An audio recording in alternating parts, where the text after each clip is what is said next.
네, 안녕하세요. 주안도도 자매의 레미입니다.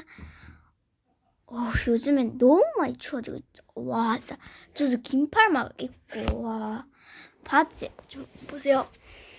바지를 두 겹으로 막 겹쳐서 입었어. 와, 너무 추워 죽겠어. 너무 추워. 그래서 요즘 아침에 진짜 2도까지 내려가고, 와, 대구는 장난 아니에요.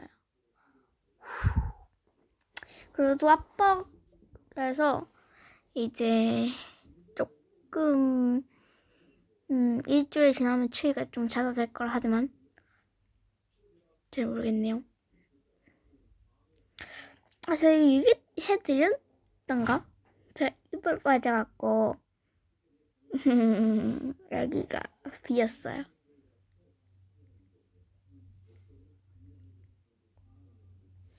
그래갖고 좀 웃을 때 여기 여기가 웃어요. 그러다 여기 좀 이렇게 조금 나있거든요. 그래갖고 그래서 웃을 때 좀 여기 있으세요. 어쨌든 신경 안 써도 되고요. 자, 그럼 우리가 챕터 3까지 했고 3까지 했죠. 3. 그러면 두둥. 오늘은 몇 할 차례? 그렇죠. chapter 4 할 차례죠. 그럼 여기로 가볼까요? 가보싱. 짜잔. The Jaguar's Jewel chapter 4 읽어야 되죠? 알겠습니다. 펴볼까요?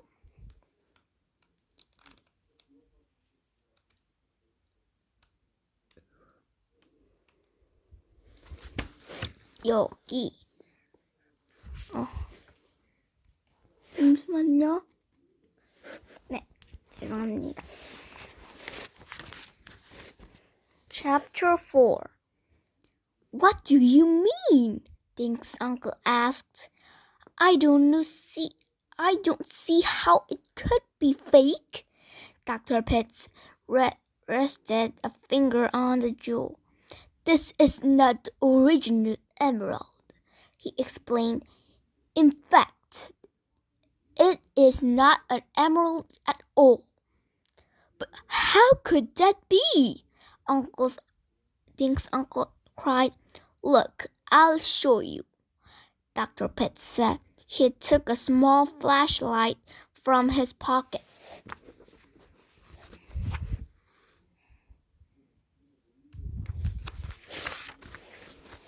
Will you please pull the shades and turn off the lights? He asked. Dink was closest to the window, so he pulled the shades down and clicked off the light over the fish tank. Josh hurried over to the switches on the wall. When the room was dark, Dr. Pitts turned on his flashlight and shone the beam on the jewel. Suddenly, the flashlight went out. Dink heard something hit the desktop, then roll off and make a soft thud on the carpet. Sorry, Dr. Pitts muttered. I seem to have dropped my flashlight. Can someone please? 죄송합니다. I'll get it, Josh said in the dark. He knelt down and fumbled around under the desk. Found it, he said a moment later. He switched it on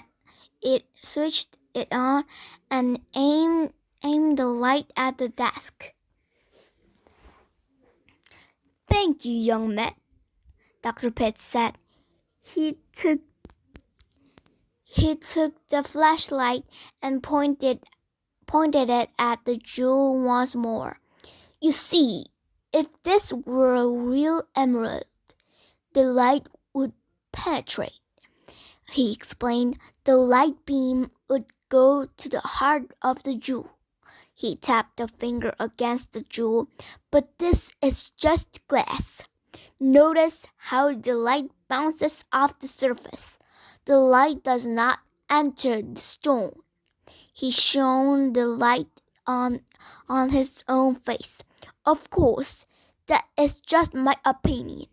You are welcome to get another, Mr. Duncan." "I certainly will," Dick's uncle said. He walked over to the wall and switched on the lights. Dick blinked at the sudden brightness. His uncle looked very upset. "But I simply can't understand how the real emerald could have been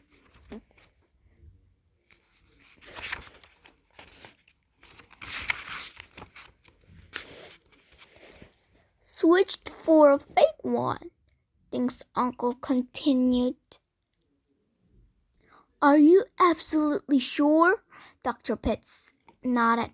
"Unfortunately, yes, I'm sure." "Then the swap must have been taken place before the crate arrived," Uncle Ren declared. "Perhaps it happened in South America when the jaguar was wrapped." Dr. Pitts shook his head. "I'm sorry, but I was there for the packing. I assure you, when the jaguar was put into this crate, the emerald was real." Dick's uncle stared at the jaguar. "I just don't see how it was possible," he repeated. Dr. Pitts shrugged. "Of course, I will have to report this to the police," he said. "If you want that second opinion." Dick's uncle hurried across the room and opened the door to James Price's office. "James, please call Empire Jewelry on Broadway. Ask Regina Wu to come immediately. Tell her it's urgent." While they waited, Dr. Pitts examined the lock on the office door, then wrote something on a small pad. Uncle Warren slumped in his chair and stared at the statue. The kids sat on the rug and waited. Dink wanted to say something to his uncle, but he looked too upset. Long minutes passed. Then a knock sounded at the door. Uncle Warren jumped up. He let in a tall woman wearing a black raincoat. "Warren, I came as fast as I could," she said. "The streets are a mess." They shook hands, and Dick's uncle explained about the jaguar's jewel. "Dr. Pitts claimed it's a fake. May I?" Using a Jaws magnifying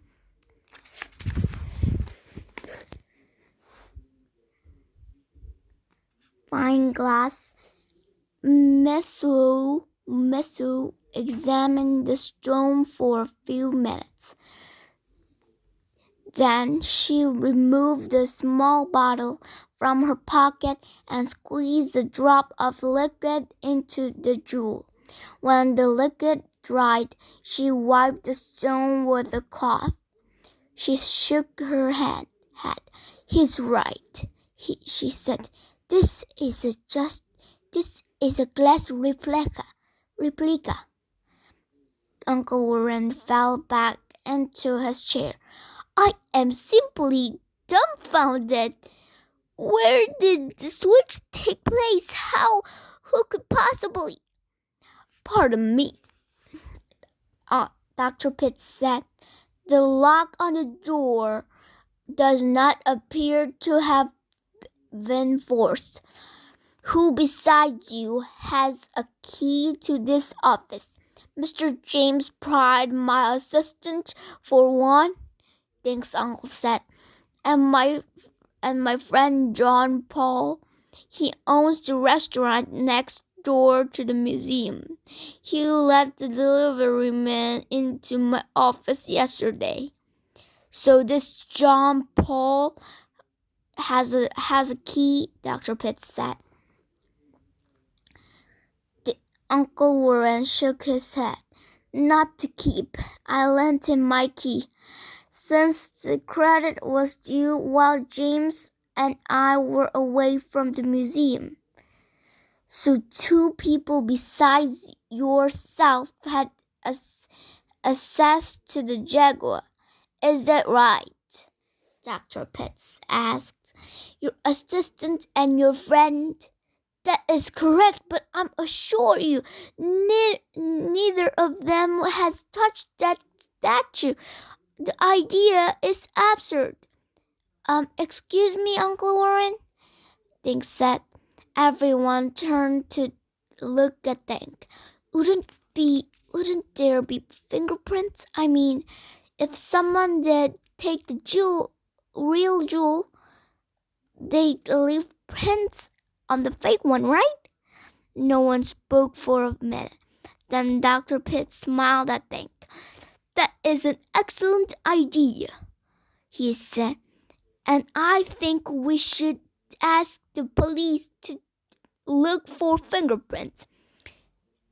If they will, of course, find mine.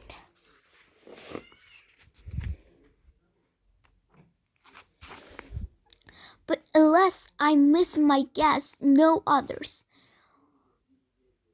Why do you say that? Ruth Rose said. Because, young lady, Dr. Pitt said, this thief is very clever, and clever thieves wear gloves. Uncle Warren nodded at the phone. Please call the police, he told Dr. Pitts. They will prove that John Paul, James are innocent. Dr. Pitts looked at Dink's uncle. Excuse me, sir, but there is another suspect. And who would that be? Uncle Warren asked. Yourself, Dr. Pitts said quietly. 네.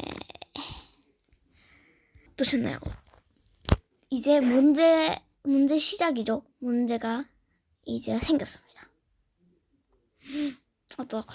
어쩌나요? 이제 처음은 좀 재미없죠. 처음엔 좀 재미없는데 들어갈수록 문제를 푸니까 흥미진진하고요. 그리고 이번 이제 책에서는 닥터 피츠를 좀 더 좀 유심히 살펴봐주세요. 아시겠죠? 그러면 그리고 제가 너무 영상을 좀 늦게 올렸죠. 요즘에 좀 학교 시간 생활도 하고. 그러면 오늘 동영상은 여기에서 마치도록 하겠습니다. 요즘에 저는 학예회를 하고 있거든요. 10월 29일에 하는데 저 똑같이 영화 동화책 읽는 거거든요. 근데 잘할 수 있을지 모르겠네요. 어쨌든 조금 이상하죠. 죄송합니다. 좀 이상하죠. 이렇게. 어쨌든 그러면